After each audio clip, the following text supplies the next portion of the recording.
Well, good evening. Welcome to the Wednesday night cheap replacement stream. No preparation, no planning. Took my old man nap, got up, figured out. Actually, Brian had sent me a text, said they're not going live tonight for reasons beyond their control. So here we are. So bring your topics. Bring your topics this evening, and we'll get into it. So a couple things. I'm hoping, knock on wood. Well, I know one thing's not going to happen. Haven't smoked today. I have not smoked today. I'm listening to my people in the chat. They said, Bob, you need to ditch cigarettes and you need to ditch monsters. So my wife went to my old staple Lipton green teas with citrus green teas. I like these. So I'm going to try to do that. I do have on my have it in my on. So if you see me change it on, I'm not dipping, just using a nicotine replacement. So trying to do that. And today I was thinking about LaGrange. So Alex, if you're on here, probably not yet. I found something and I had to buy it. It's one of those things I had no reason to buy it, but I got the Minecraft bee today. That's right. The Minecraft bee is now in my possession. So he said that he started beekeeping after playing Minecraft. So I found the bee today and decided I would purchase one. So now we have a mascot. So what are you guys doing tonight? You guys doing anything fun? I'm trying. I'm going to try to. Today's been tough. It's been tough not smoking. Mainly, you're used to it. Just habit. You driving down the road, feel like lighting a cigarette. Get the headache. Body's trying to clear out the crap. So hopefully it works. And so we're just going to try to fill in as best we can, because I know there's probably like a couple hundred beekeepers that are sitting in their chairs shaking right now, trying to get their fix of beekeeping talk tonight. I got another message today about how calm their bees have become after using the Appy tablet. And so I would say that's one of the biggest things people have been noticing is demeanor change in the bees. Ground Zero colony, that's what Todd named it. So the one that I've been following, I actually put another tablet in it yesterday. So it had a little chunk one, and then I put a new one in. They have no feed on the colony. I checked the bottom board today. A few mites in there, not many. I mean, not many at all. So they seem to be doing pretty well. Don't forget to sting that like button. And, it helps the algorithm. And just make sure I don't have anything else out here to check. Let me clear my phone in case I get something else in. Probably going to be seeing Brad, maybe Todd, maybe Charlie. Of course, nobody was expecting to go live tonight, so this is very much a cheap replacement stream. Just hop on and talk. But what I'm going to do is go ahead and drop that link in here. And pin this to the top. And I haven't talked to Mamet in a couple days. So waiting on that. Him to get back to me. I know he's a busy guy. He tried to call me Monday. Monday when he called, I was in the doctor's office. I tried to call him back. He was busy, didn't get him. And things have really kind of slowed off. It's just that time of the year. But as far as what's happening in the colonies, I can definitely say that with the Appy tablet that they have really calmed down. Really, really.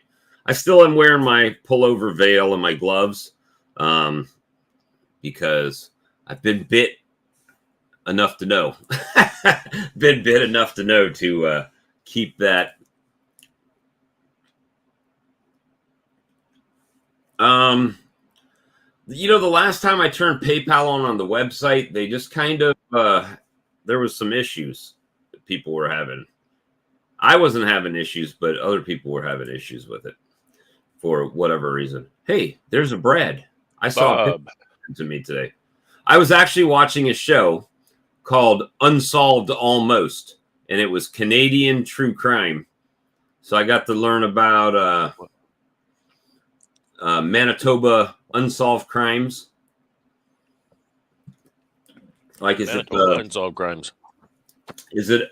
They're old stuff too. So it's like, is it the Paws or the something up north? It's like a town. The Paw. We say it the Paw. The Paw. So there was one in the Paw that they solved, but it's called Unsolved Almost. So they did finally catch the person after years and years. Unsolved that we finally solved. Yeah. And then the what was the Canada's famous for the RCMP's famous for the, I guess, the big boss tactic. Have you ever heard of that? I know it was under some scrutiny there. It's basically when they put some guys undercover and they start make the guy think he's doing illegal stuff until they feel comfortable enough and, to let him meet the big boss. But to get that, he's got to prove that he was worthy by telling them something he's done illegal in the past or something. And then almost always. Yeah, I've heard of that. Then they tell him, oh, well, I killed my wife back when or whatever. And then all of a sudden, that guy gets arrested. Gotcha. Yeah, evidently the people that commit crimes don't watch true crime because they would know the gig already, right? Yeah, they're not always the smartest or the brightest bulb in the pack, you could say. So what's going on with you? Anything good? Well, I had an interesting day. I had to go to Winnipeg today, but it was just a kind of there and back because I was driving my big rig and I couldn't really just run around doing delivery truck driver. So I had my 1 ton and my 20-foot trailer. Went and got my couple of lifts of plywood. Actually, let me show you. So once you get those home, do you have to hand unload them all? Well, because I think it's a little heavy for your tractor, right? Yeah, I can't lift that off. Oh, goodness. Oh, you know what? I got it over here already. You sent it to me. Yeah, I sent you a picture. Bring that up.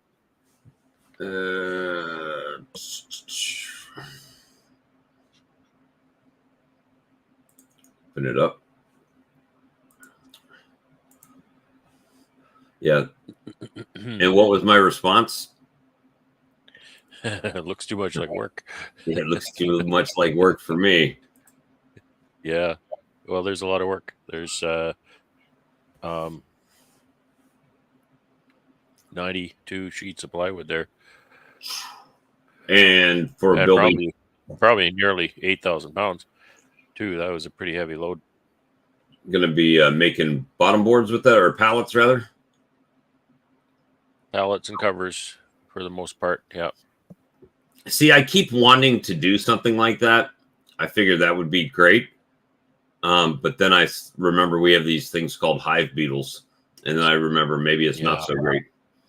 So I wonder how commercial beekeepers in the South use those pallets and still keep hive beetles out. That would be, or keep them in check. Would be. Yeah, that'd be interesting to know, wouldn't it? Because it maybe, one of those nuggets said, oh, we just use this, and they haven't told anybody.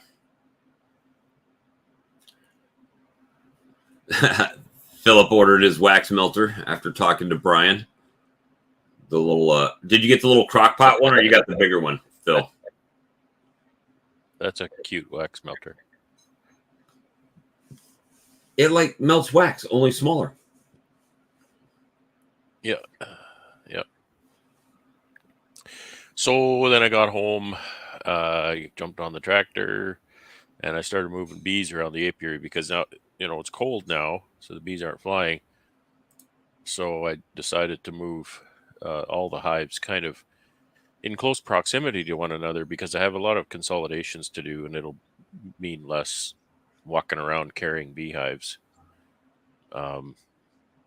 Also, I like to get the beehives off of those stands that I have. I've got a dozen stands that hold 24 pallets.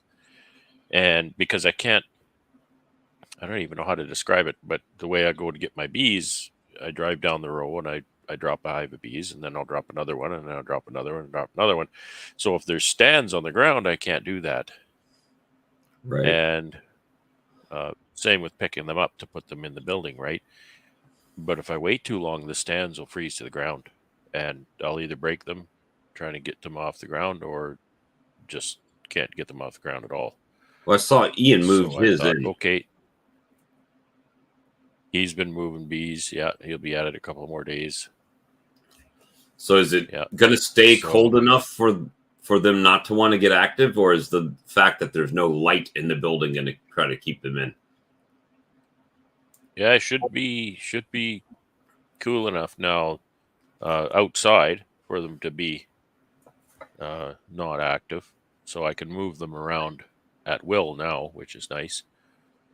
So that's what I'll be doing tomorrow because we have snow coming. Okay. And tomorrow's as good as it gets, really. I think they're predicting 4C, which is only 1 degree above today. It was actually quite a nice day today. It wasn't super warm, but it wasn't cold, like crazy cold. Mr.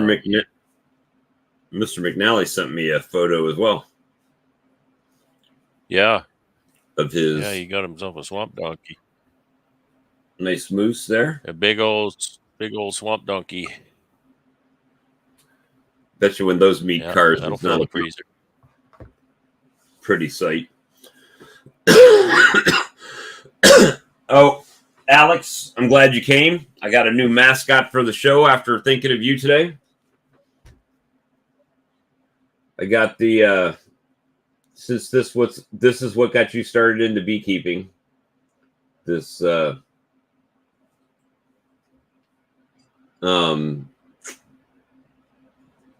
awesome, Bob. I found the Minecraft bee. The Minecraft bee. So I found it and I was like, oh, got to get that now. So thank you, Walgreens, for taking my money. I just went in there to get the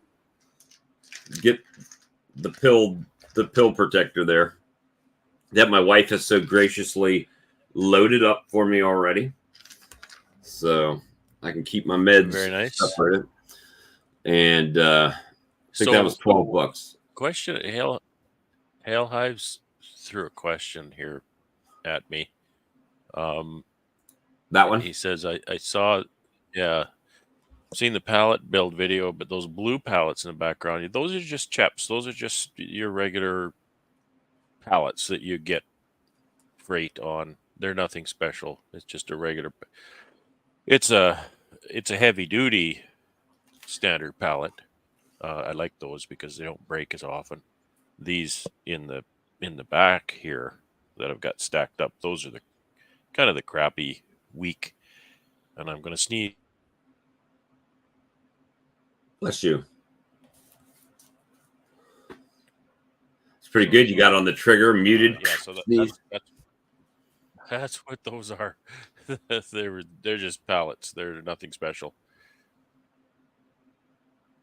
But they do allow you to, you could, if you wanted to, you could cut them down and make them for 4 ways or something there? I mean, Well, sure, I could, and I do cut some of my pallets down, um, because my little tractor doesn't lift all that much weight, and it often by the time I get, you know, stuff on a big pallet, it sticks out so far that I can't really lift very much.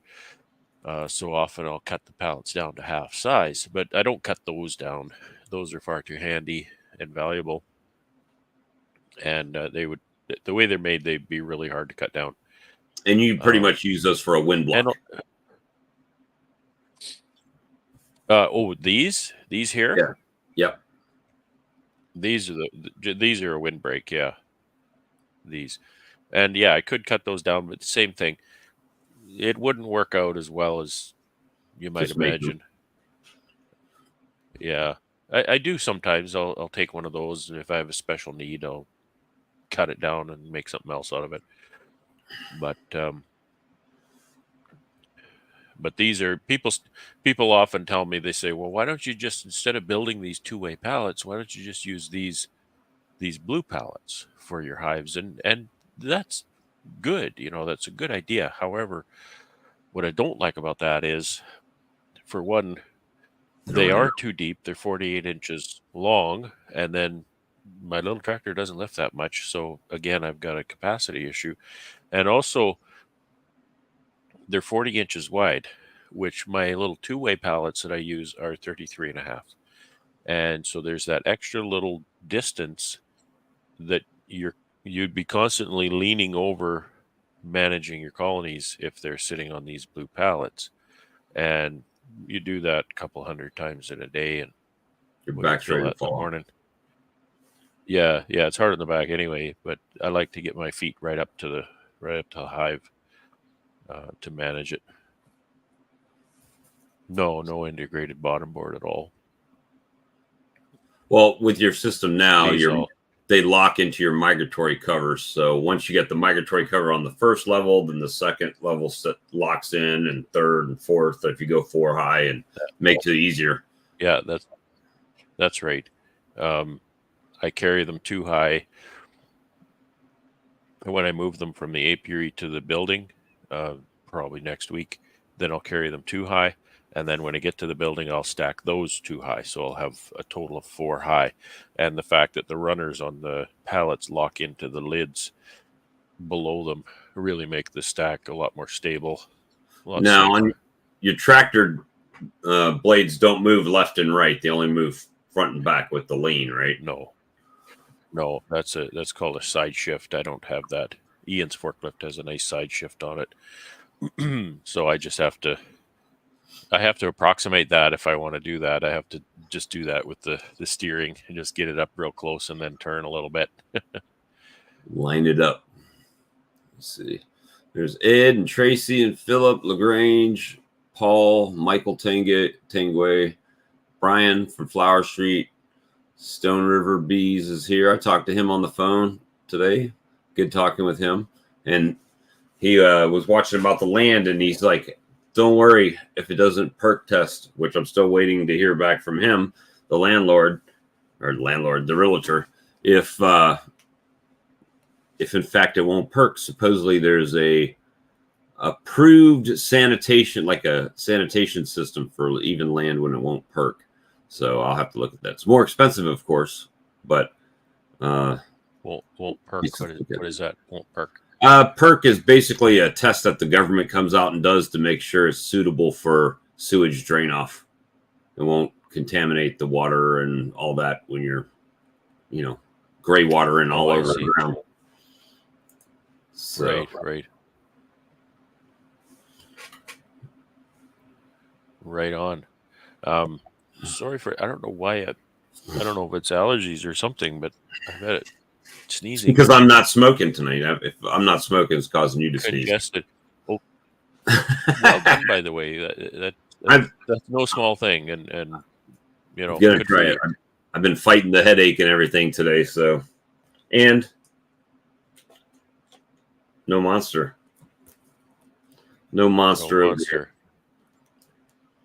Well, you'll get a headache. I decided to caffeine withdrawal from that. I decided I could try to limit myself on monsters to 1 in the morning, like a cup of coffee, and try to keep that in check as well. So battling on multi fronts right now, but maybe I'm not as exciting. I might have to go back to the monsters so they get wiry Bob on live streams. It's just like, yeah, how you doing? Let's get some, let's get some beekeeping done. Are you ready to rumble? Yeah, just get into it. So I apologize if I'm not as energetic as normal. I'm so beaking bad. That's right. Dun, dun, dun. I love this shirt. Beaking bad. A little periodic table action.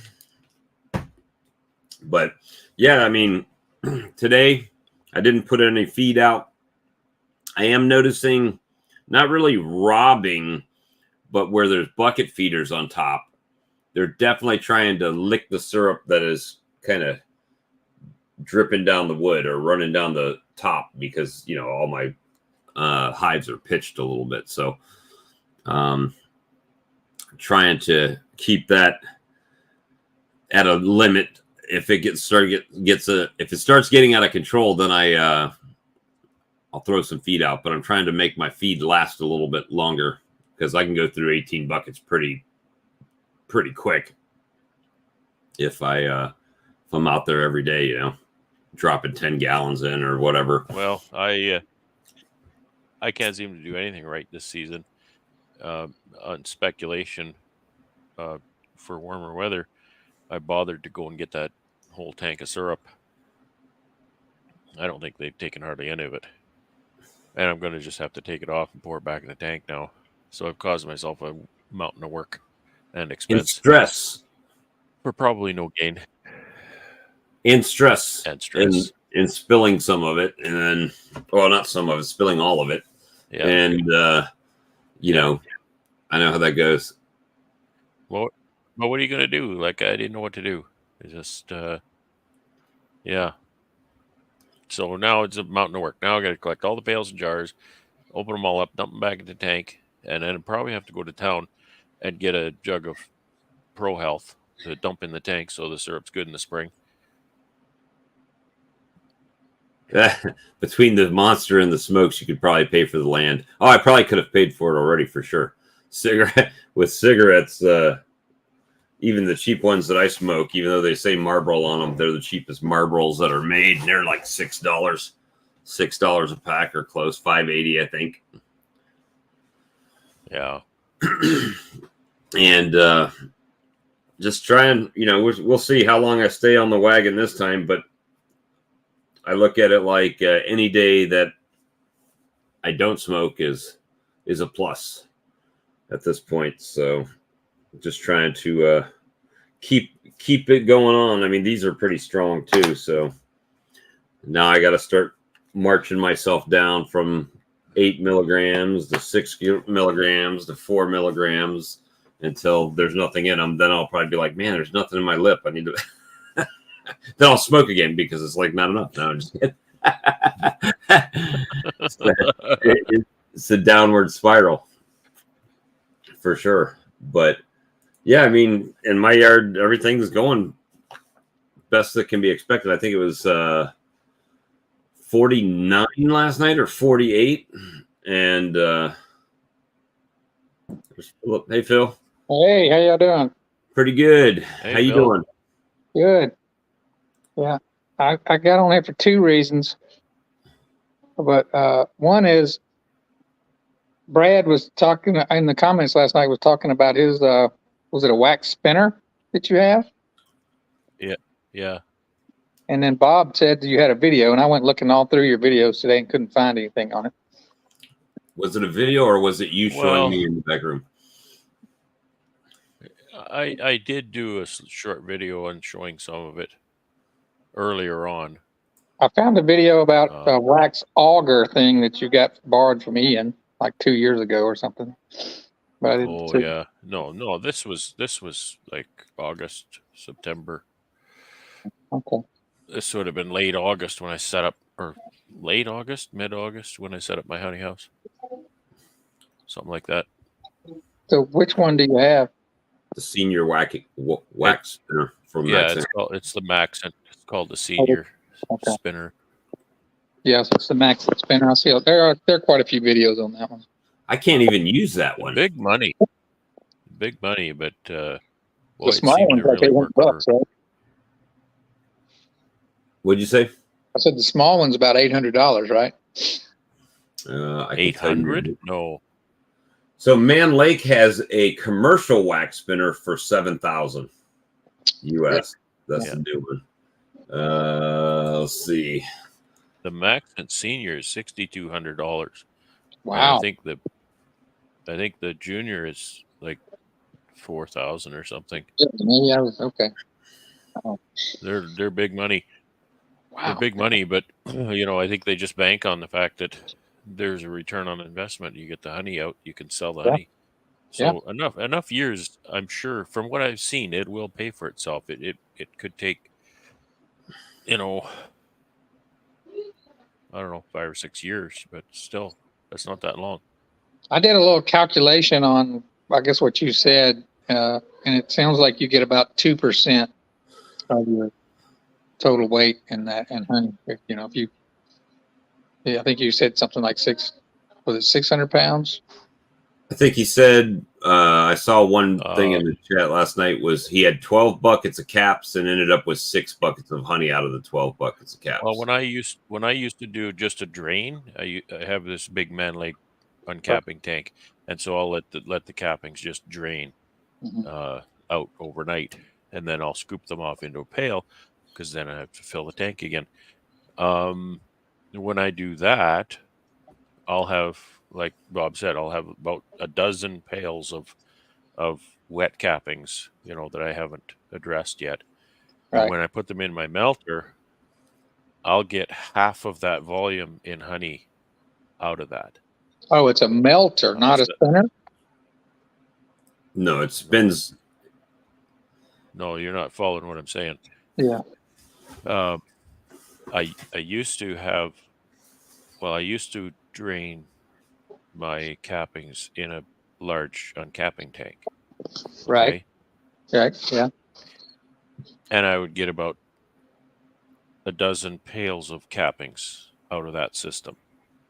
And when I put them in my melter, drained the cappings, melted the wax, got all the honey out, I'd end up with about half the volume in honey would come out of that wax. Okay. But with the spinner that I'm using now, I haven't melted my wax yet, so I don't know how much honey's going to come out of it. But just looking at the cappings, there's not going to be much honey come out of that. Carrie was over it. I was showing her the stuff in the pail that came out of the spinner, and she stuck her fingers in it. She said that's as dry as what comes out of Ian's spin float, and I was very happy with that. Right. But you said there's not that much honey coming out of the spinner? Well, there's plenty of honey comes out of the spinner. That's the whole idea. Okay, gotcha. So basically, it just centrifuges. The point is, it's getting almost all the honey out, so there's no honey left when I put it in the melter. That's good. Yeah, when I melt wax, then the rest of the honey comes out, right? Mm-hmm. Yeah, I have half my cappings in a paint bag, and so spin it over a bucket. And it's been there for like 2 days, and I pick it up, and it's still, I weighed it, it's 12.5 pounds, and I know there's not more than a couple of pounds of wax in there, just based on. Yeah, keep it warm. Yeah, it's keep it warm. But I ordered a candle wax melter, so I'm going to put it in there and put it on real low now, because based on what Brian told me last night, he gets a lot of his honey out that way. Now it does cook it a little bit, and he uses it for like caramels and stuff, but to me that's better than just boiling it, and losing it. So yeah. I put the one that I bought, Bob, in the chat there, It was $100. But Yeah, scroll back up. I saw the brand, but it wasn't a link, was it? It was just a. Well, I tried to do a link, but I don't think links will go through. I did a link first, and then I did just the name of it. Bob, I gotta excuse myself just for a minute. I'll be back in just a minute. All right. Is the so the wax melter you got? Did you get it off of Amazon, or where'd you end up buying it from? I got it off of eBay. eBay. Yeah. Let me see. eBay. Yeah, It's called, what I call it there. Look at wax melter. Yeah. Let's see if I can go back and see what it was. Electric for candles, home, and fragrance. Yeah, it's called TO Auto. 2 8-liter electric wax melter. Yeah, you weren't kidding. It looks like a coffee carafe. Yeah. The thing that made me pick that over the other ones is there was a lot of people complaining on the other ones that the wax clogs up the valve, and you have to heat it with like a heat gun or something. This one, I think the metal of the valve goes right to the heating element. They're connected kind of. So maybe it won't do that. And it also has a bottom drain, not a side drain. So you get all the wax out of the bottom of it. Right. So that's what I liked about it. 5 liter, 8 liter. I got the 8-liter one. The 8-liter one was like $3 more than the $5 one. So a 5-liter one. So $2 on mine. It went from $95.99 to $97.99. Yeah, good looking piece of equipment right there. Black in color.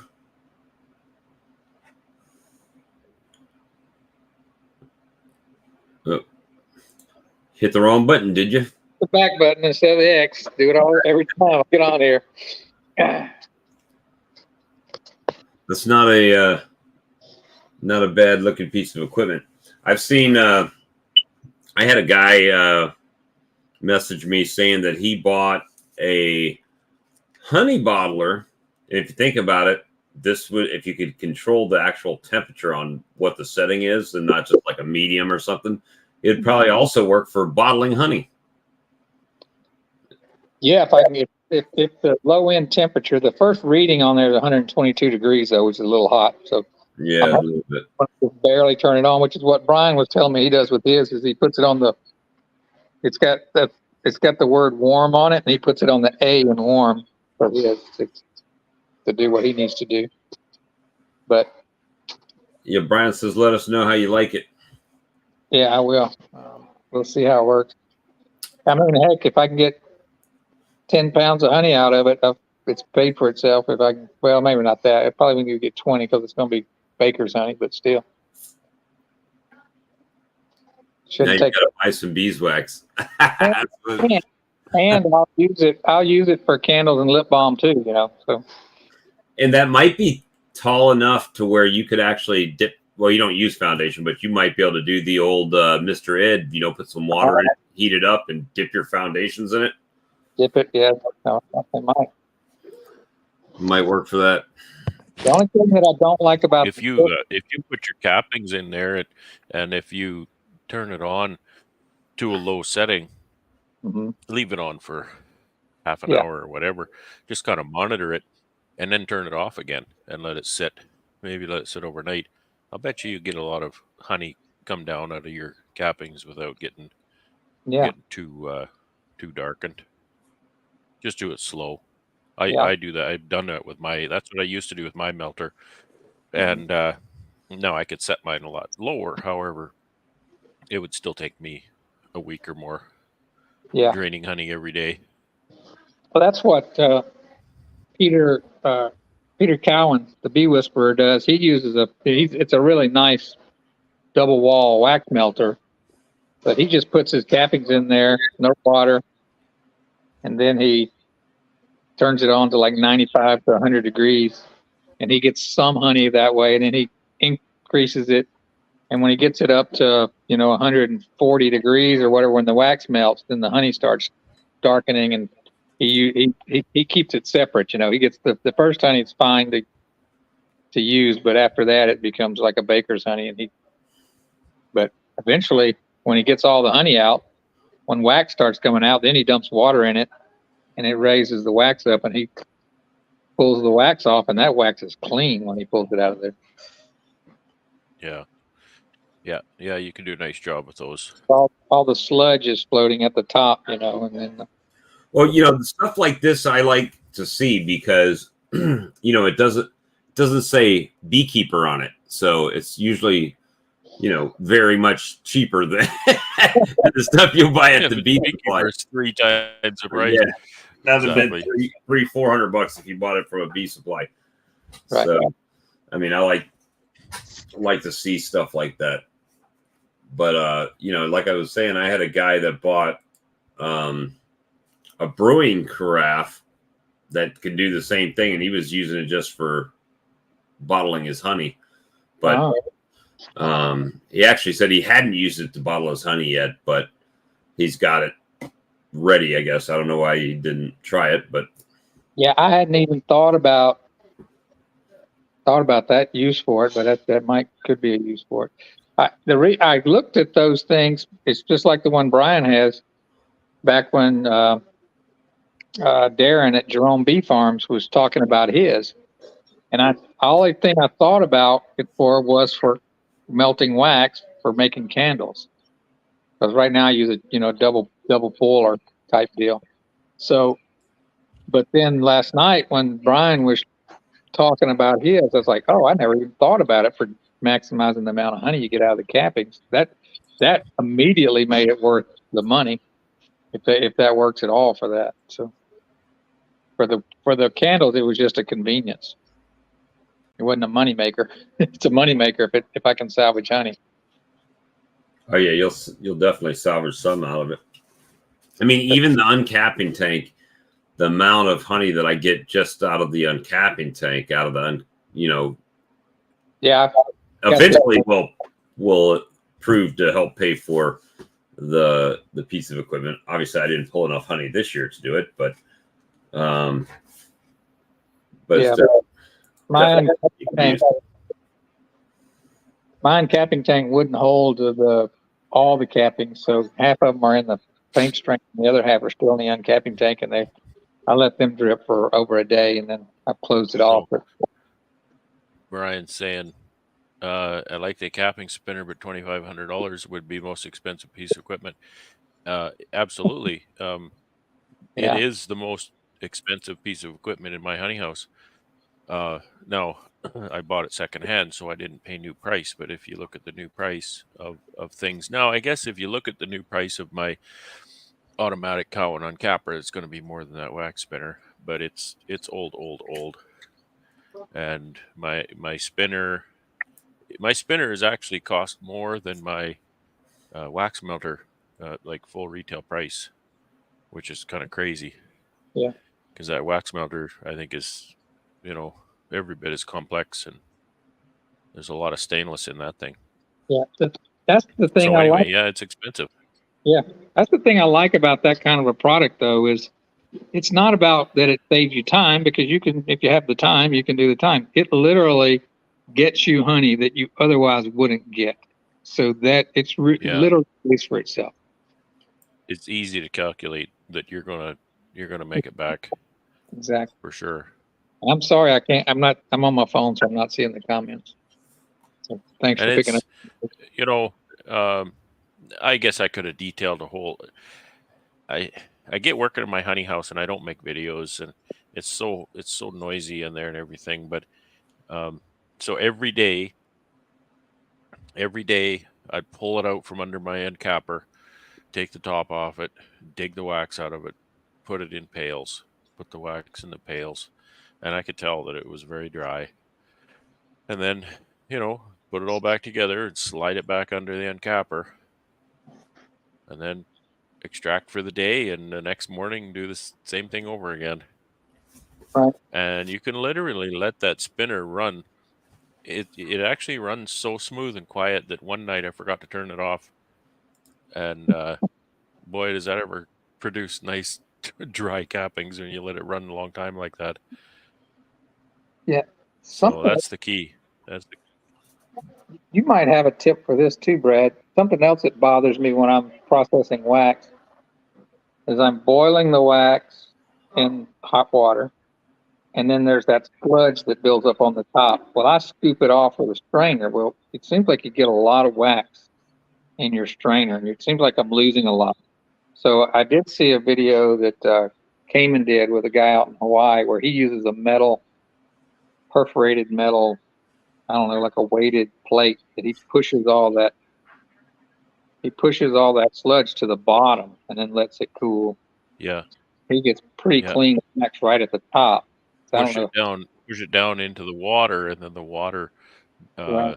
then the wax, any wax in it, will float up.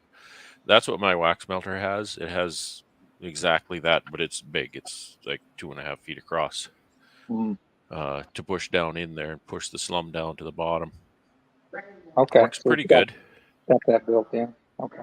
I was thinking about keep mine in a pot. I was thinking about cutting myself a ring basically out of plywood, putting some wire mesh on it, and then basically build some wooden handles with a little shell so I could put some bricks on it to push it down in there and see if that works as a prototype, so to speak. Because that's basically what I don't know. You don't need much. Maybe one of those things. The thing is, you have to kind of match the diameter of your pot. Yeah. One of those baskets that they dip food out of a deep fryer with. Yeah, if I could find something, just kind of cut the handle off or bend the handle straight up or something, so you can kind of push it straight down in there. But that kind of thing. Or something, don't you? You got to what? You have to weight it down, don't you? I guess so. You could just put it in a paint strainer bag and then put a rock on it and then flip it upside down so the mesh is covering, and then when the water heats, everything except for the slum gum comes out, and the slum gum stays in the bag. So how would you say that again? What would you put the strainer bag on? No, you could take the cappings in that bag like you had it hanging up, tie the knot in it, right? Put the knot side down so it's just a big filter bag then. And if you had a weight on the bottom of when you're filling it, if you put a weight in there and spun it, flip the knot down. So you're less teabagging it, basically, right? You said it, not me. Okay. Then the hot water melts the wax. The wax, clean wax, comes to the top, and the dirty wax stays the slum gum stays in the bag. Then you can just pull it out, rinse it out, whatever you want to do when you're done. So another reason I wanted to come on tonight. Go ahead. I just see a question. Brian's asking a question about how have I made money from beeswax. Honestly, Brian, I don't. Beeswax is not really. I've seen that. When I go up, I'm going to be smuggling beeswax out of Canada. That's all. I do sell it, but I just sell it because I have it. It's not a major part of my income, to be honest. I do have a certain amount microfiltered so that I can sell to a few of my customers. I don't solicit wax customers, really. I just have a few that really like the microfiltered wax that I can produce. But for the most of it, I'll use it for waxing my frames, and I'll use it for or I'll sell it. I actually sell a lot of it to a buddy just for a modest price. So no, I don't. We don't do a lot of candles or anything like that. We don't do a lot of that stuff. We're old. We don't have the energy. And we're not doing any markets really anymore. So, without doing markets, a lot of that kind of stuff just doesn't sell. Right. Yeah. Off website, or it's mostly just honey that sells. Be my luck, I'd go to a market and sell a ton of beeswax, and then I wouldn't have enough beeswax to do my foundations, and I'd be buying beeswax to do my foundations. Yeah. And then you realize you've been selling your wax too cheap because you're buying beeswax for a higher price than what you're selling it for. Yeah. Right. Yeah. They're selling me my own wax back. My life fair price, probably. Yeah. I bought beeswax. That's how my life goes. Because of that, and it was $10 a pound. So from Date Ant, I think. But so Bob, one of the things that spurred me to come on was you were talking about quitting smoking, and I just had a thought of what could motivate you. Attempting, we'll call it attempting. Attempting. Well, this would actually help you. How many packs did you smoke in a week? Oh, too many. Probably, I'll say probably over a carton, maybe a carton and a half. Okay, and so yeah, you do that math, right? I know. Yeah. Listen, take that exact same amount of money and put it in a jar and look at it every day. Just cash money, just put it in a jar. And then as you see it build up, that's motivation for you not to go back because you're looking at that money build up. Rather than just in your mind knowing what you save, have something visual that you could, because that's what you were doing anyway, right? You're putting that money into those. So just put it in a jar and just watch it. Yeah, you watch it go in one side of the always got money. Either that or he's always got money for smokes. It's just, look, I got money for smokes. That's what I do. I'd say I got money for cheeseburgers. But yeah, it's definitely you remind me I had some more honey money to drop in my jar here.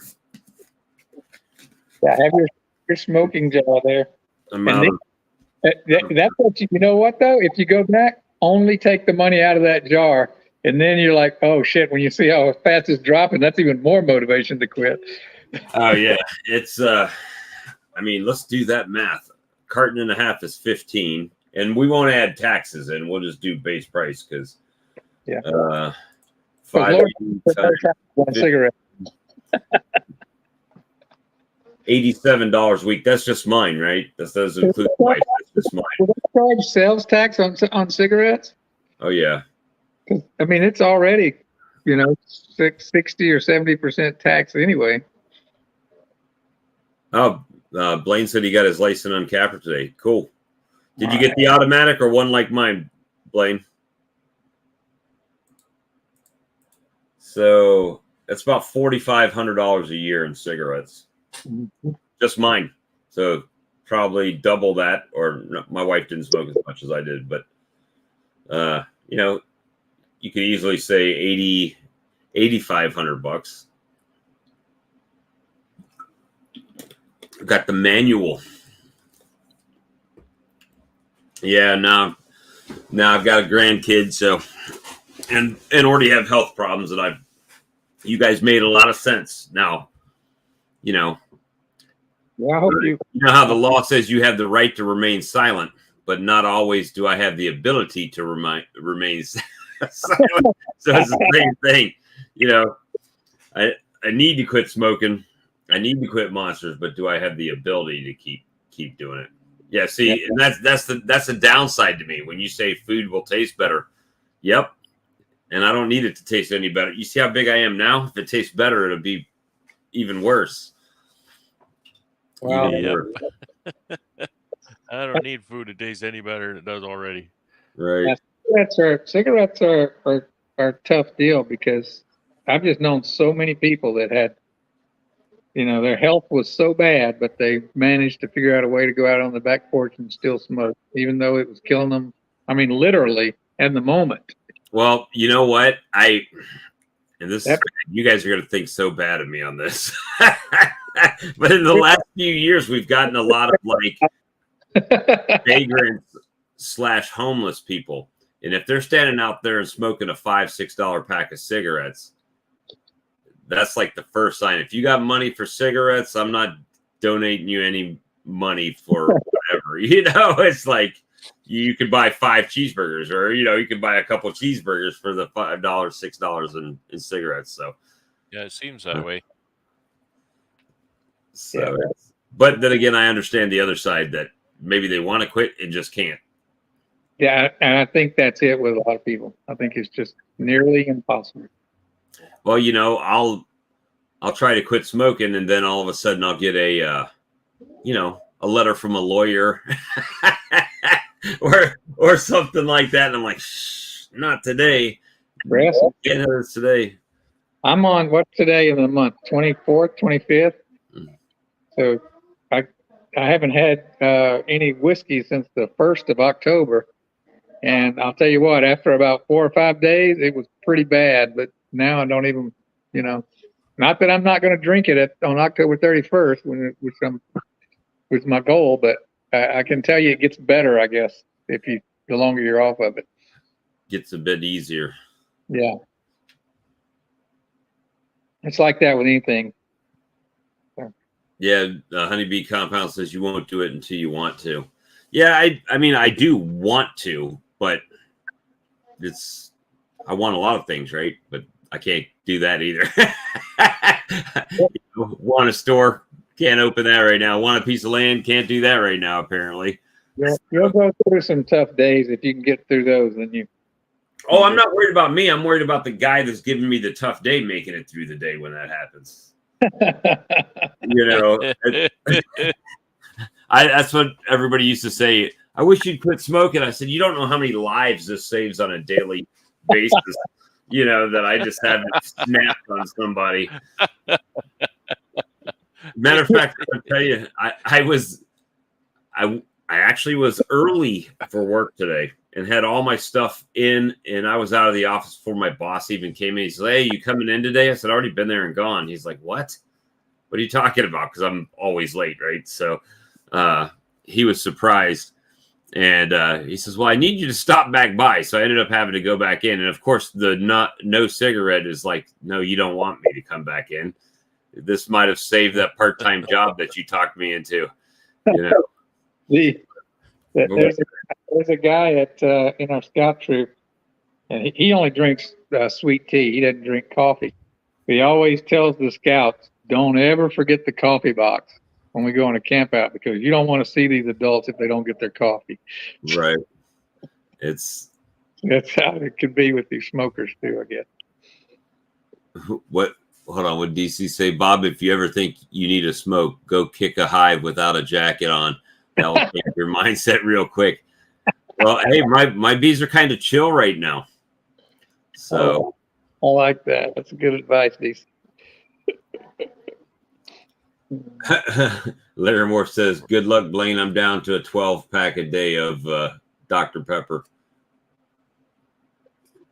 Yeah, that's my thing. I always have a drink. Like, even the drink I just opened is almost gone now. So yeah, well, get your water bottle. Drink water constantly.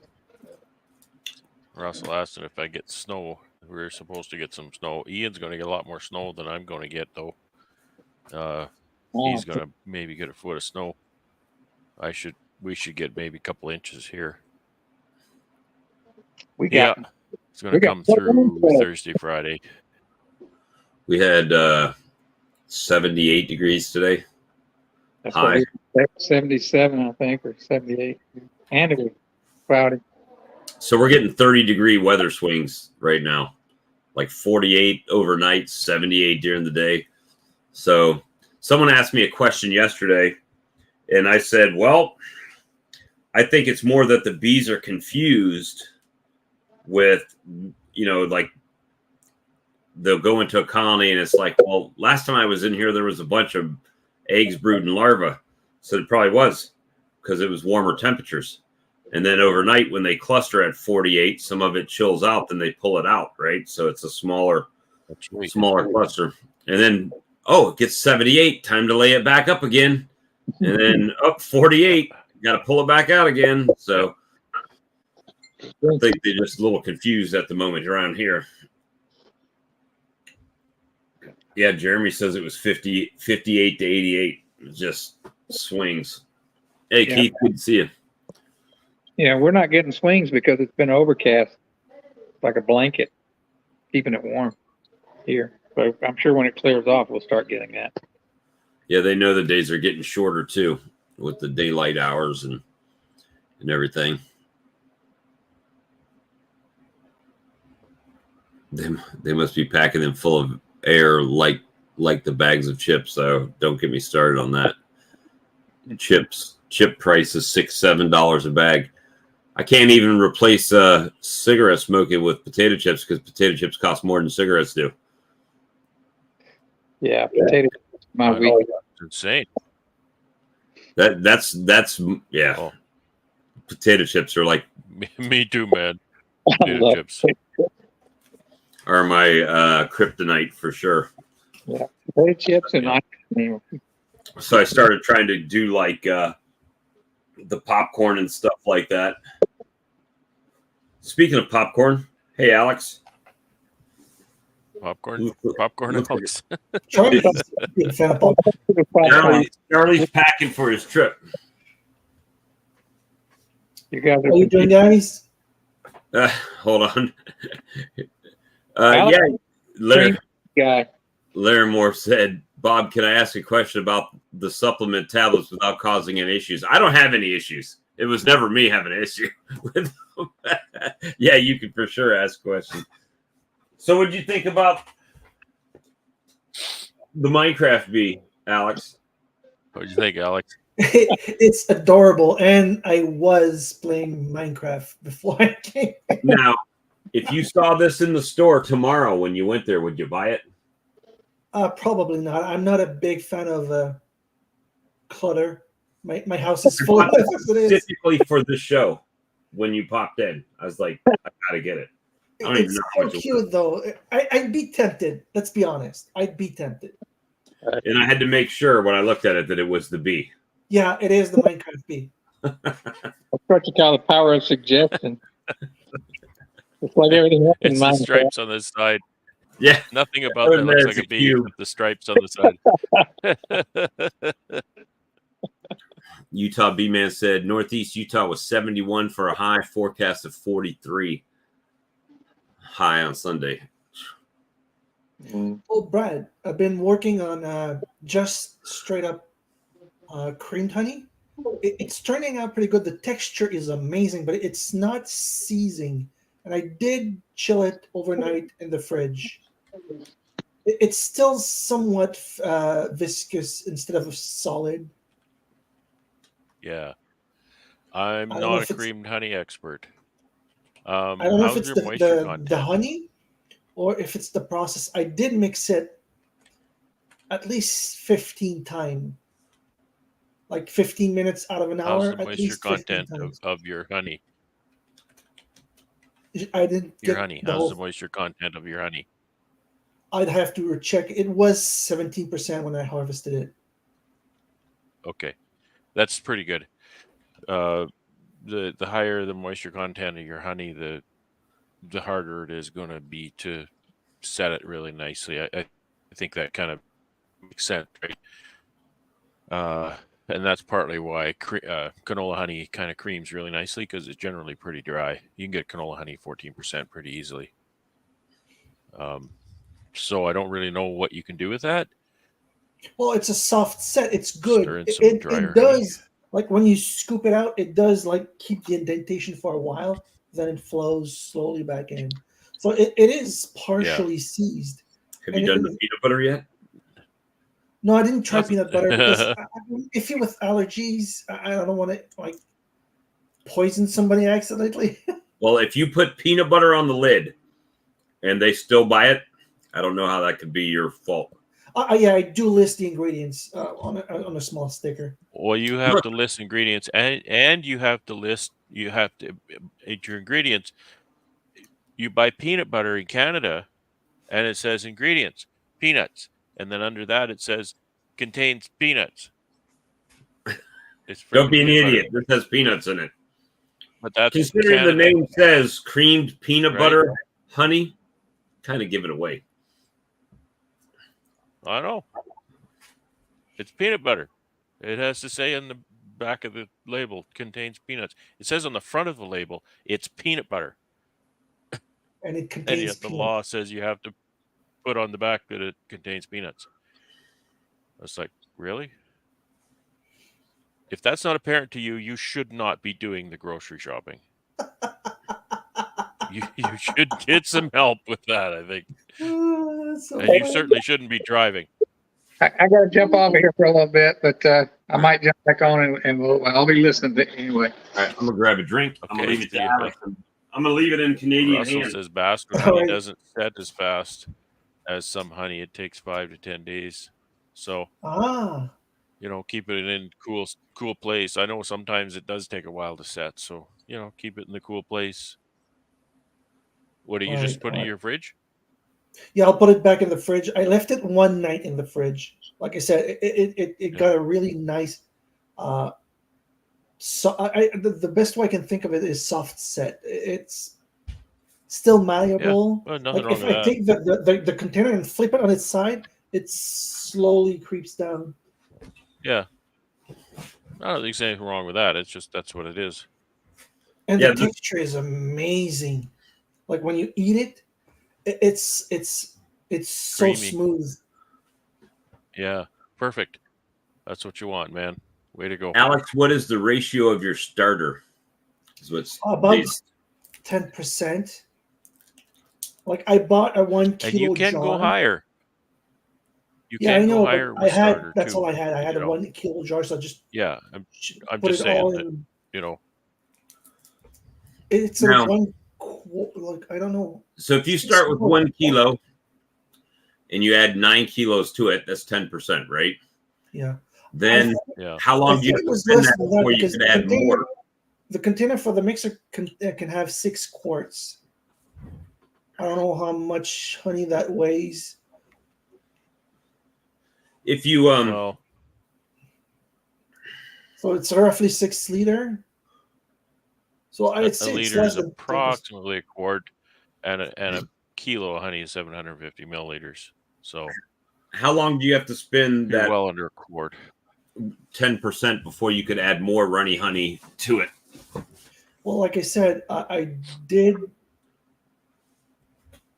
keep your fridge on the warm side if you can. Cooler gets this. Okay. Sorry, I lost my train of thought, Bob. Could you?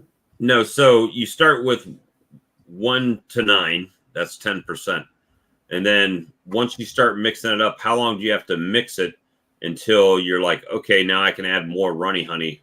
So now you got 10 kilos. You could put 90 kilos with it at that point. I don't know. Like I said, after one night, it's only soft set. But I got a message on the chat saying that basswood honey takes up to 5 to 10 days, if I remember right.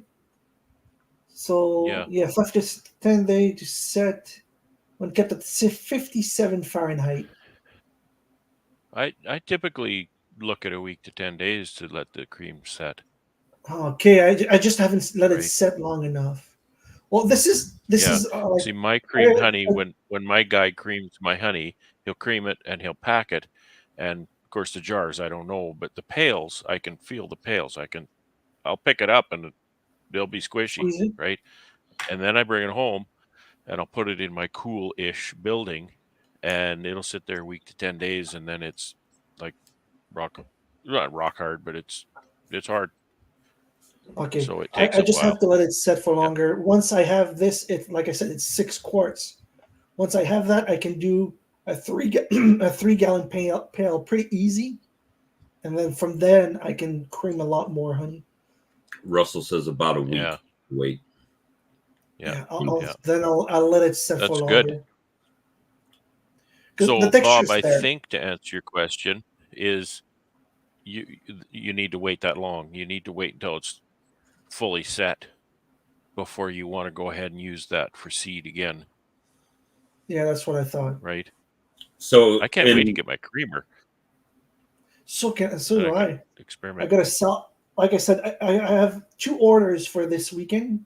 2 people from my work ordered some honey, and I gave a bunch of improvised business cards to business cards. Yeah, well, they're nutrition labels with my contact info on it, so they're improvised business cards. And he said he wants to buy more. In one day, he ate half a jar, a 600 gram jar. He ate half of it in one day. So the You, guy's gonna come back. That's you, your customer, man. That's your customer. you just give out free insulin with each jar. Each jar comes in a map to a safe injection site. Yeah, I'm not sure I want to do a lot of publicity because if word of mouth gets too big, I won't be able to give. Well, I won't have enough honey. So I don't know Who what I cares? should do. Oh, man, You can buy more go honey. big, You can buy more honey. and Yeah, and they don't care. if I can buy Because some they're Buy more. a few buying pails of because you've got a premium product. Premium creamed honey. Well, basswood creamed honey is pretty freaking insane. It's so But good. when you load it full of cinnamon and everything else, Yeah, that's why for the flavored honey, I'm using my last year's batch where it doesn't taste like basswood at all. I still have Yeah, 3/4 of a 5-gallon pail left. So I'm good using call. this for my Good flavored call. honey. Yeah, If I don't have a and nothing. choice, Going forward, there's nothing wrong with buying a few pails of canola honey from somebody. It's cheap. You go and buy it. It makes beautiful creamed honey. Like really, canola honey makes very nice creamed honey. You cream that up. You put your flavors in there. Nobody will care it's canola honey. It's got its cinnamon or whatever else in it. yeah, if I have no choice, I'll use the basswood. But yeah, right. But you have the choice, is what we're telling you. yeah. For now, I still have some reserves of honey that doesn't have the basswood taste. So if I get too low, I can consider you're muted. Mike is muted.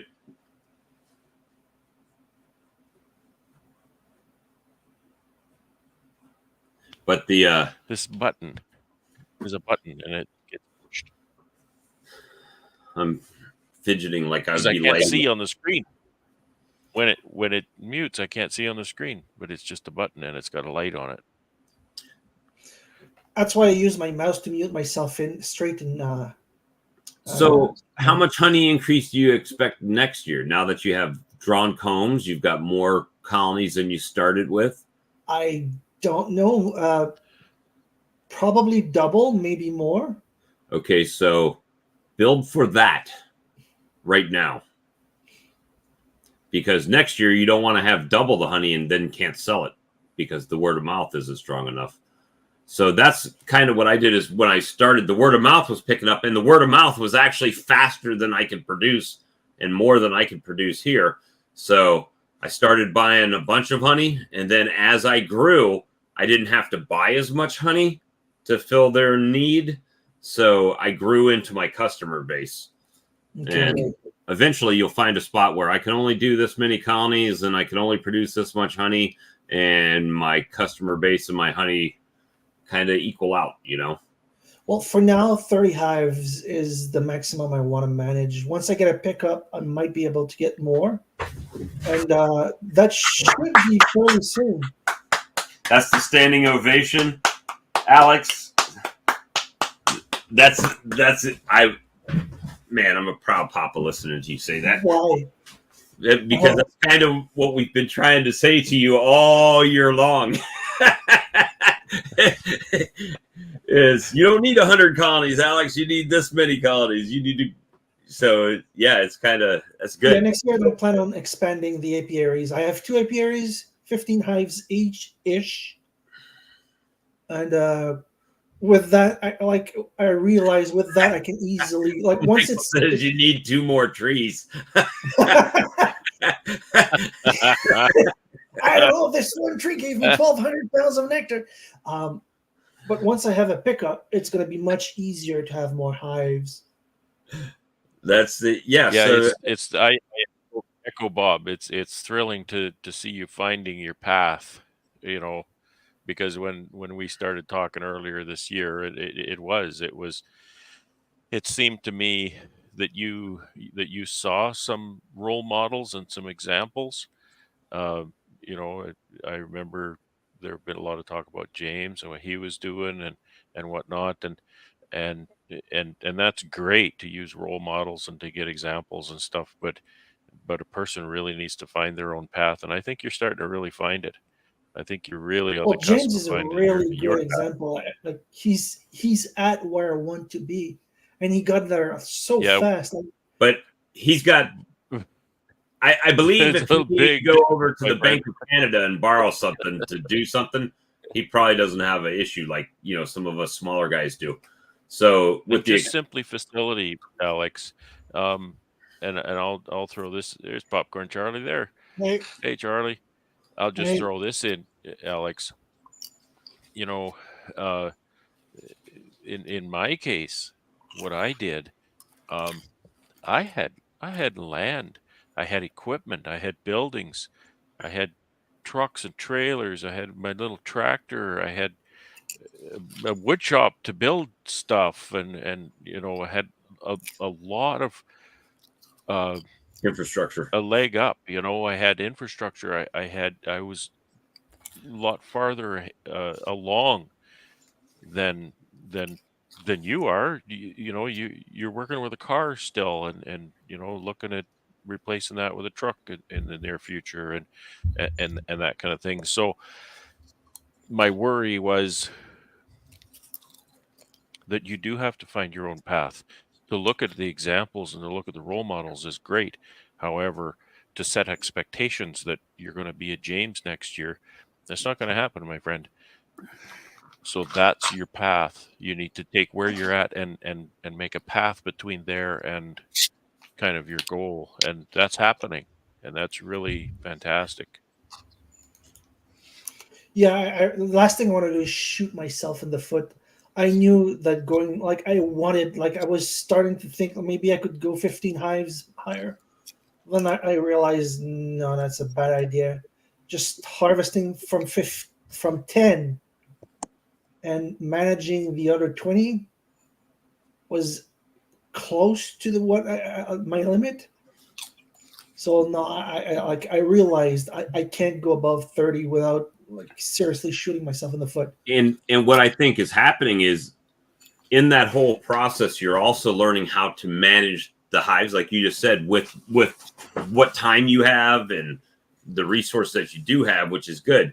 And Russell just put out a comment on there. I don't know if you saw it, but he said that 30 colonies, 200 pounds of hive is 6,000 pounds of honey. So that's 4 times what you made this year. So yeah, because I had a lot more comb, gonna make a lot more honey. Which means, guess what? Alex has to work twice as well. I'm sorry, if it's 4 times the honey, 8 times as much work. Yeah. I do have That's 2 right. extra weeks of vacation. I have to take in like one day at a time, one Friday at a time. Give me 3-day weekend to work the bees. And then you got 4 times as many. Well, maybe not 4 times, because you noticed probably this year when you started doing your mite treatments and everything that now you have 4 times as many colonies that you have to treat and 4 times as many as you have. Treating is not that difficult anymore. Even with when the field's muddy, I can just bring my InstaVap, walk across the field. It takes 45 seconds per hive, and it's done. And when I'm using the InstaVap, of What other course, treatments do you use, Alex? I used those hives that still had supers on. I used Formic, and the rest I used Apivar. And once all the treatments were done, I gave them 2 blasts, 4 grams of oxalic acid. All right. So DC made a comment we've been talking about with the exponential growth factor, right? So when you go from 30 and now you want to get to 60, well, you have to split the first ones, right?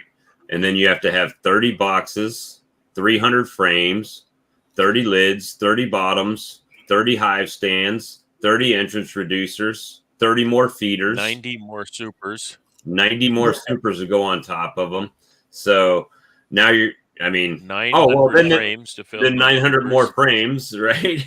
So it's yeah, I'm gonna need some honey supers, but by expanding, because I did have some extra, but I don't want to get caught with my pants down not having enough. So I might buy. Plus, I heard in Quebec they arrest I people. have 15 extra hives, so I do have the supers for those. I might buy 15 or 12 or 30 extra honey supers. He didn't get it. He didn't hear it. No, I was sorry. I said, plus, I heard in Quebec they arrest people for getting caught with their pants down in the apiary.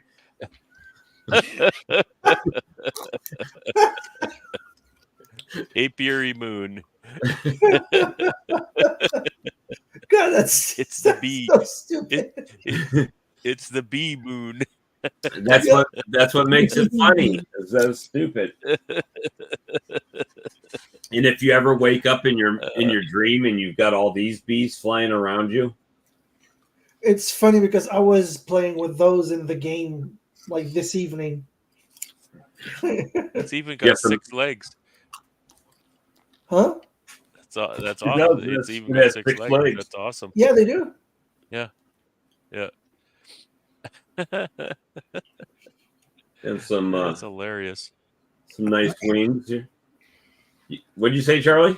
The antennas? Oh, let me go in the game. I'll get a screenshot from my apiary in the game. Let's see. Minecraft. Alex does his bee work virtually. Yes. I'm virtually working the bee yard right now. Hey, I can't do real beekeeping right now, so If you're thinking about markets, spend time now researching events and holiday festivals for next year. Yeah, that's why I wanted to try making I want to try the Darren idea, making a mint honey with the colored swirls, but I'm not going to make a whole lot. 6, maybe 12. I'm just wondering how thick it has to be when you're trying to put it in the jar to where it won't. It's soft enough to go in the jar and hard enough so the colors don't mix. It shouldn't need to be that thick because once it's semi-liquid, it should be fine.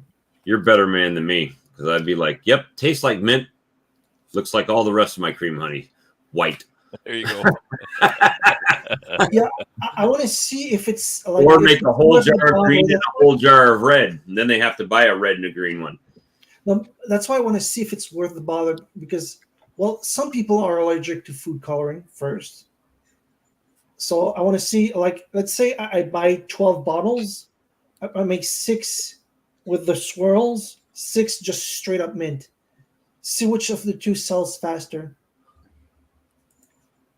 Alex, with your strong flow, you may need at least 4 supers per hive and then extract several times. Yeah, it could be. But it doesn't last very long. The basswood flow is 2 to 3 weeks maximum. So they had honey that tastes like mint. He said he couldn't give it away. Oh, really? That would be demoralizing. Here, try this honey. No, I'm good. Well, I'll give it to you. No, I'm still good. No. No. Especially for if it's for just Christmas, it's not worth making a lot of it. I just want to experiment, see what if it doesn't work. I can keep it for myself. It's just going to be 12 small bottles, or give it to family. You'll be that guy. Oh, he gives us honey every year. Every year we get honey. We always get the failed experiments for Christmas gifts.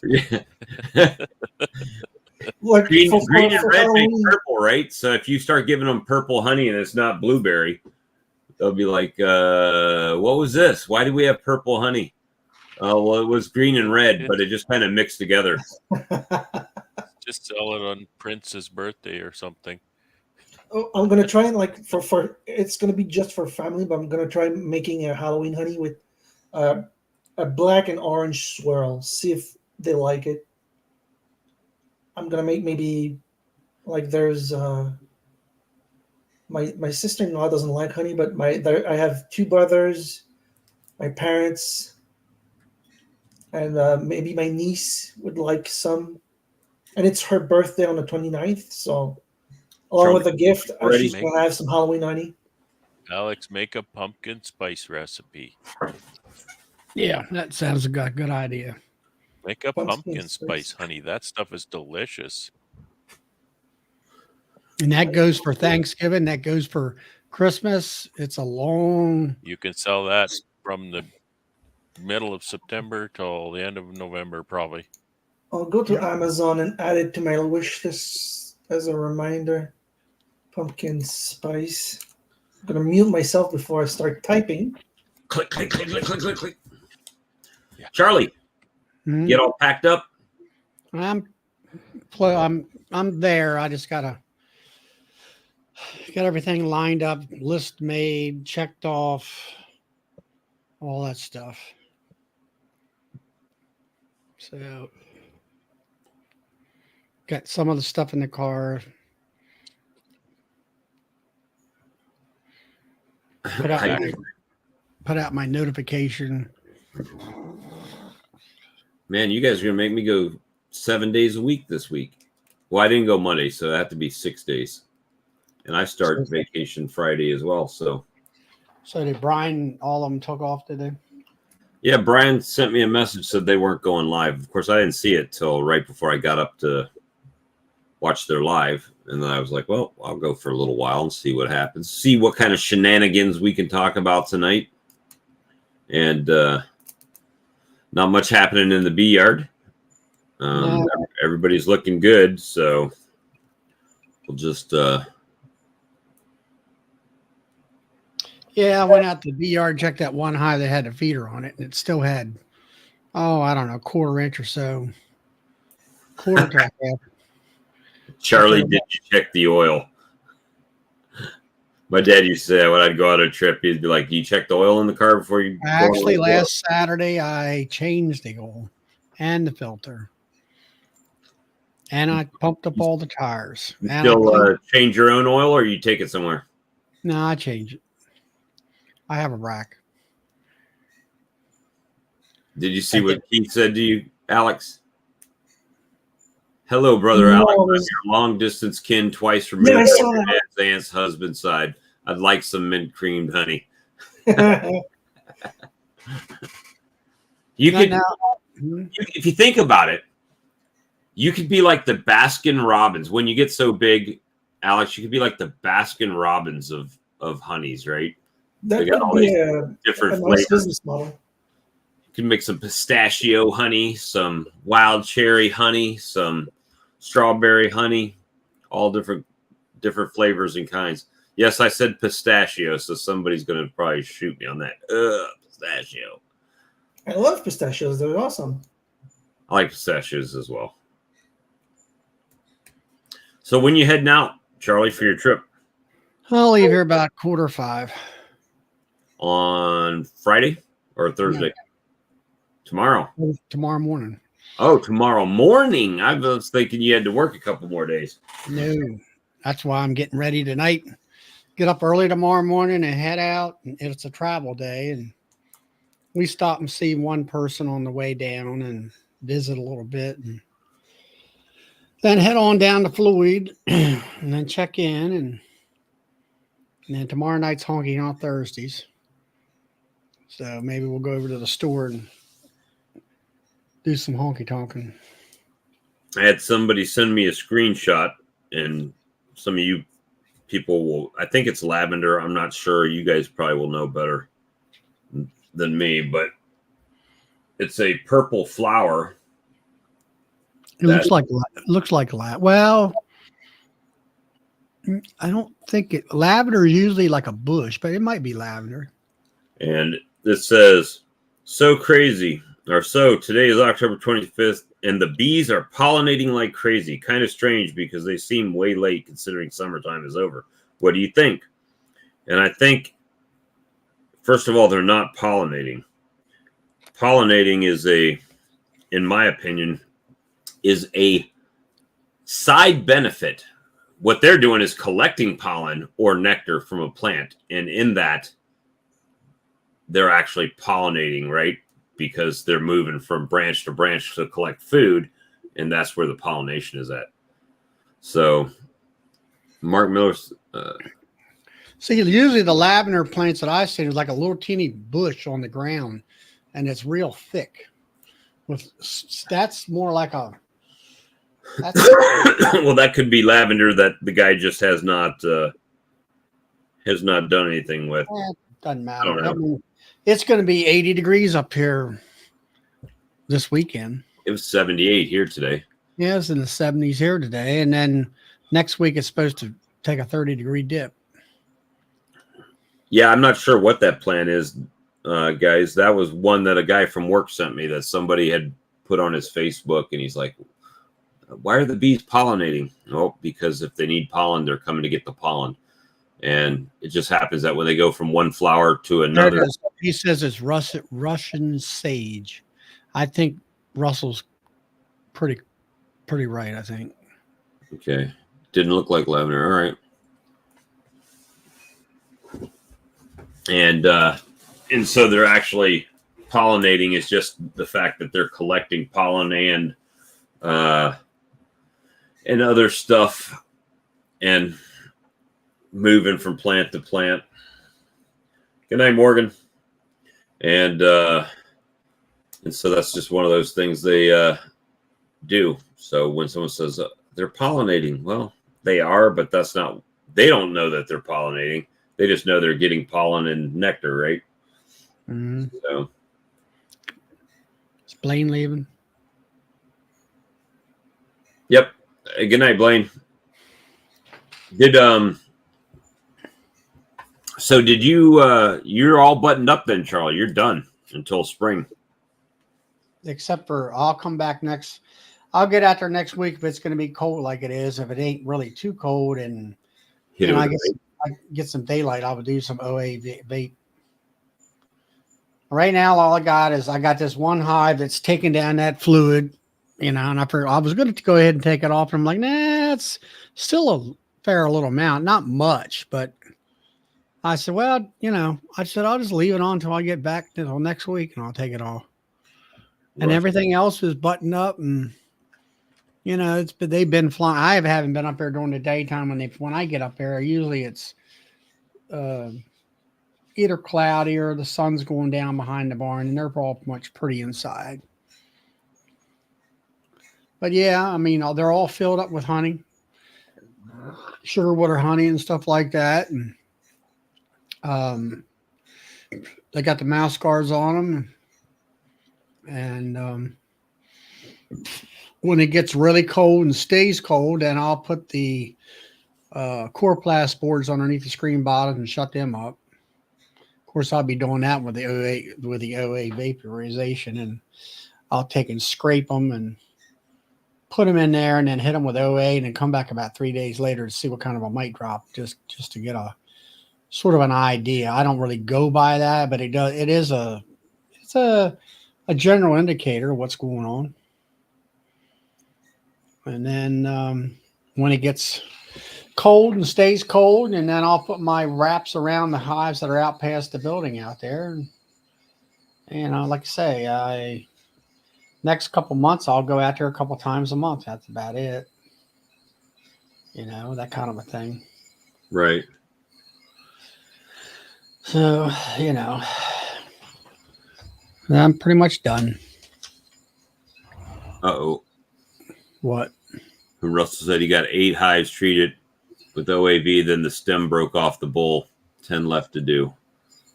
Well, now's a good time to update your machine. I guess he got a ProVap? Probably. I had the same thing, the damn stem. It's very flimsy, that little pipe. And quote the guy, I remember when Bob Benny, he said it was designed to go in the front entrance, and all that stuff. But what I find is I put it in the back end, but then I have a little wooden stand that it supports it and all that. I don't know, when my machine goes completely dead, then I'll buy a battery operated job, I guess. That's kind of that's why I like the InstaVap so much. The pipe is really sturdy. Like, I have a 9 amp battery and it supports it, no problem. Well, now you put that through the front entrance, Alex, because I always use the back. And now that pipe on that thing is pretty good size, I believe, isn't it, Bob? Oh, I'm not sure what it is on the instant vet. How big is it, Alex? You know? Can you take a guess? Quarter. So what? Sorry, I was just looking at something else. Well, huh? Could you repeat, please? The pipe that where the stuff comes out, is it real thick and how Yeah, big? it's pretty thick. I have it right here. Can you give me a second? Yeah, go get it. Let me see. Oh, Russell said he had the old Larabi style one. Yeah, that one had a really small stem on it. Really? I mean, but it hadn't been out that long. Has it? Larabi's hadn't been doing vaporizers that long, 2-3 years. Yeah, it's like a 1/4 inch, I'd say, something like that. You can definitely tell it's solid looking. I want one of those. They're pricey, but they're worth it.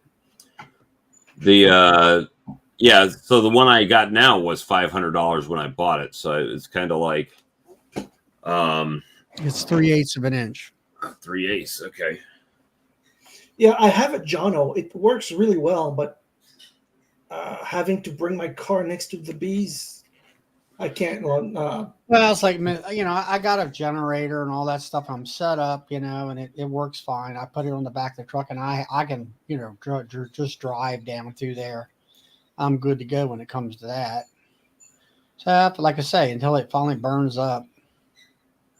And I've got the applicator like thing that you got there and all that. The plunger. Yeah. Surprised. I don't think Todd's seen the link I sent him. What's that? I sent Todd the link a little while ago, and I don't think he's seen it.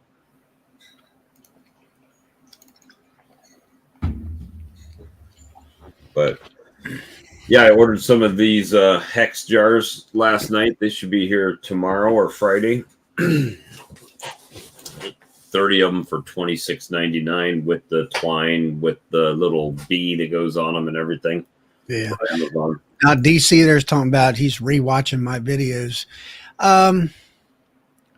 There you go, my apiary in game.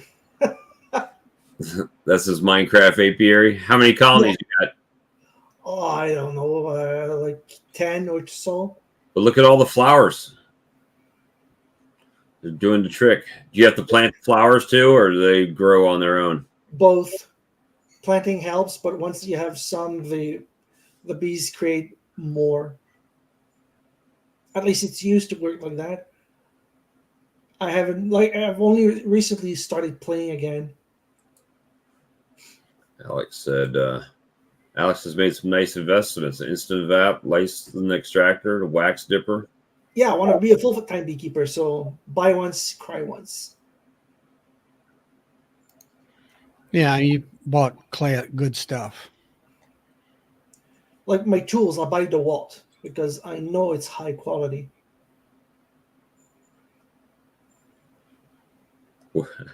Where's the basswood tree? Right now, it's It's it usually is. Yeah, I actually show it in one of my videos, like the magical tree of infinite honey. He said you should put a basswood tree in the game. I don't think there is one in game, but somebody could make a mod. So could you imagine the varroa mite in the game would be like 1 pixel, literally one little pixel. Thankfully, there's no such thing in this game.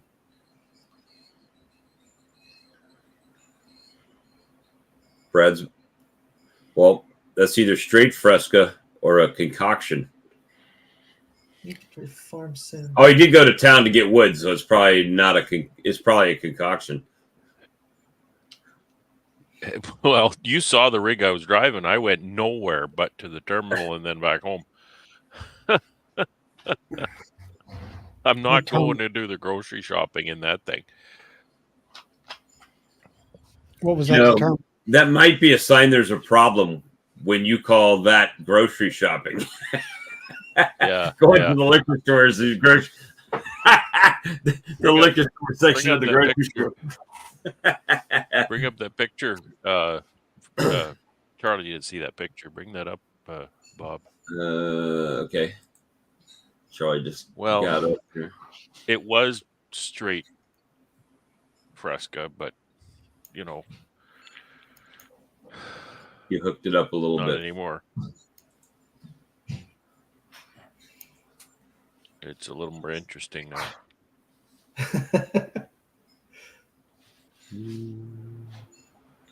I just saw it again. Where is it? There it is. Oh, Charlie disappeared again. Yeah, I heard the microwave buttons going. I heard the doot, doot, doot. Good night, Ed. As soon as he comes, there he goes. What you cooking, Charlie? Another popcorn. I got this last batch. I got they're small little bags instead of a nice big bag. It's the Halloween popcorn. Oh, I can't remember last time I ate popcorn. You know how you get the little tiny chocolate bars in Halloween? That's the little tiny popcorns. So Brad, plywood. Brad picked up today. 2 lifts of plywood. Oh, it's 2 lifts. Okay, yeah. Yeah, sorry, you can't hardly see that it's 2. That's why I wasn't going grocery shopping. I just come straight home. That's a lot of what do you got there, Brad? A 3/4 or a ton? It's a 1 ton. It's a 1 ton. It's about 60 miles one way. So one way to go get. Is that where is that in Winnipeg or something? Yeah, it was at a terminal in Winnipeg. Well, that they have lumber yards there. Yeah, I got a kind of a special deal. Okay. That's not OSB. It's plywood. It's 3/4 inch plywood. No, so yeah, DC will spot you a couple sheets. You come and get it off that trailer for me. Because now it's tying up my trailer. I got nothing that'll lift it off the trailer. So that's Brad's version of my tote. Taking up his truck. Yeah. Up his trailer. Well, that's going to take a while to unload if you have to carry them by hand. I'm hoping that I can unload it as I use it, but I asked my buddy today if he'd come and move my bees because my bee trailer is busy. You said it's about 6,000 pounds. Did you have to go what through? They weigh? Did I what? You didn't have to go through a scale or nothing like that with that? No.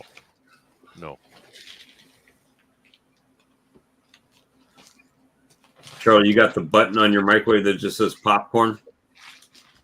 Or do you have to put in the 2.5, 3 minutes? Well, that there only takes about a minute and 25 seconds. It's just a small bag. The bigger bags take, like you say, 2 or 3 minutes or whatever it is. I hear a hamster wheel in the back. Nah, it's a damn squeaky bearing on my dryer. Thought you had the hamster wheel going. Sounded more like a dog playing with a chew toy. It keeps that generates the power to keep the computer going. Oh, it's Mr. Flufflesworth. Somebody needs attention. Mr. It's time. Say hi. There he is. I imagine we'll go for the next couple minutes. That'll put us at 10 o'clock Eastern time here. And for the what did I call it? The cheap replacement stream tonight is what I call it.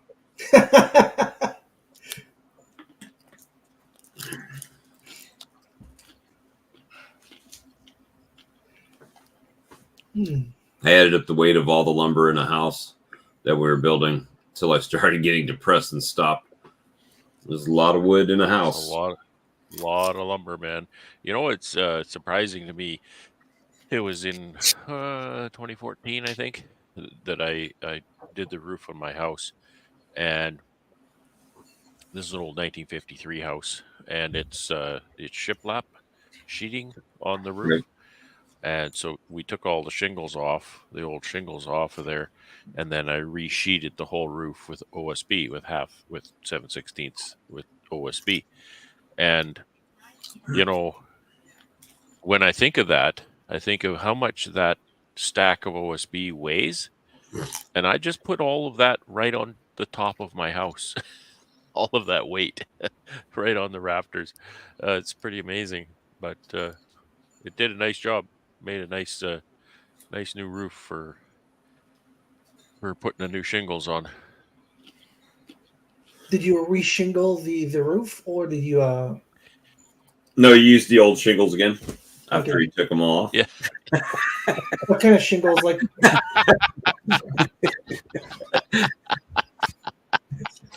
are they like old timey like wooden shingles, or they're like tar?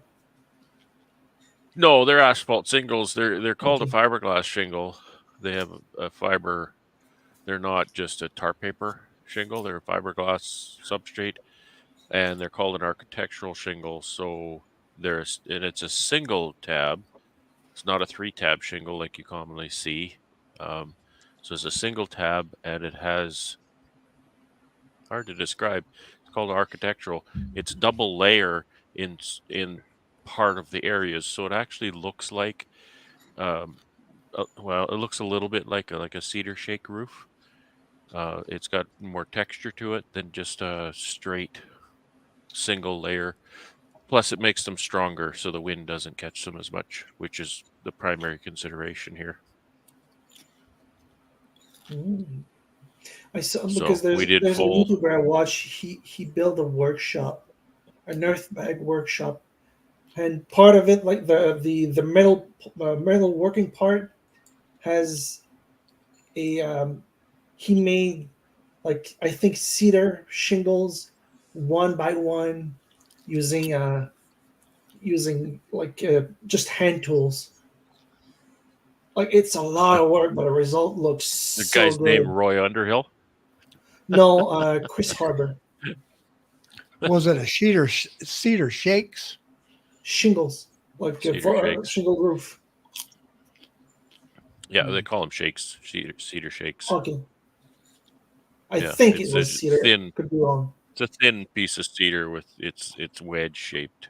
So it Well, goes, his was about the skinny side goes up, this thick, like maybe a quarter-inch thick. They were but it's wedge handmade, shaped, so isn't it? Yeah. Anyway, so it was a nice roof. We did lots of underlay. We did lots of what they call ice and water shield, which I don't know. You guys down in your areas down south, do you have stuff like ice and water shield in your area? Was that big wide tar paper about 2 foot wide up through the valleys? Yeah, it's sticky on one side. It's an asphalt. It looks like a roll shingle, but it's got a sticky side. Yeah. Here, I'll explain this. It's kind of interesting. So you have your sloped roof, and there's a point where that sloped roof extends beyond the wall of the house, right? You have your soffit area, right? Mhm. So what happens is, particularly in older homes, maybe, and maybe just any home that maybe wasn't insulated very well or properly, you'll get, oh, this guy, you'll get the warm air coming up from the house part, and it hits the roofing, and it'll melt the snow on that part. And then when the water runs down and it gets to where the wall meets the house or meets the roof, then it's not warm anymore, so that the water then will freeze on the edge of the roof, and it'll make a big ice dam there. So then what happens is the water keeps running down there, and it pools on that frozen part, and it'll back up. The water will back up under the shingles, and then it'll leak through your roof. Yeah, make an ice dam. So that's why we put ice and water shield on the end, in case anything like that happens. Then it doesn't get under the shingles and run down. It's another big shingle under there. Plus we have tar paper and not house wrap, but roof roof wrap, I guess you call it, on top of that, or under that, on the wood part of the roof. So it's a really good roof. Yeah, up about 4 feet. Yeah, I think the stuff we're using was about 3 feet wide, and I did everything. I did the whole eave at the bottom. I did the gable all the way up the side, and I did the whole valley. There's a number of valleys in my roof, and so we did the valleys as well in ice and water shield. So it's the roof of this house is like a bottom of a boat. It's extremely waterproof. Good. It's gonna last long. Yeah, it should last my life, right? When I bought the house, it had really terrible shingles, old 3-tab garbage shingles on it, and I remember I hadn't had it very long, in a few months, and there was a strong north wind and a rainstorm, and I went out in front of the house to the north side, and I looked back at the house, and all the shingles were standing up on end like this, and I could see the shiplap underneath. The wind had blown all the shingles. They were just standing right on end like that, and the rain was just hitting the shiplap. So that was no good at all. That had to change, and it did. So I built 12-inch soffits on the house. It was old, Charlie, the old 1953 kind of construction. They didn't have any soffits. They just had a little 2-inch eave or something. And so I built soffits on the whole house, 12 inches out. So that makes it look much better, and it protects the side of the house too. Just watch out for icicles, I guess, during winter. I don't have that problem out now because I did all the insulation in the attic too, so the roof doesn't get warm, and that's what you want when it's just this kind of weather. It's just a few degrees below zero. You get some snow on the roof, and you look at the roof and you can see it, and it doesn't melt, and that's what you want, because it means the house isn't heating the roof. All right, guys. Well, we've made it past 10 o'clock. So I'm always looking at stuff online constantly, DC. But, this was like an impromptu to try to fill up Beekeeper's time for the evening. And there's still 61 people on here that we haven't, killed with boredom or anything. So that's what happened. Other 15 that just left, right? Make sure you hit the like button. Doing it.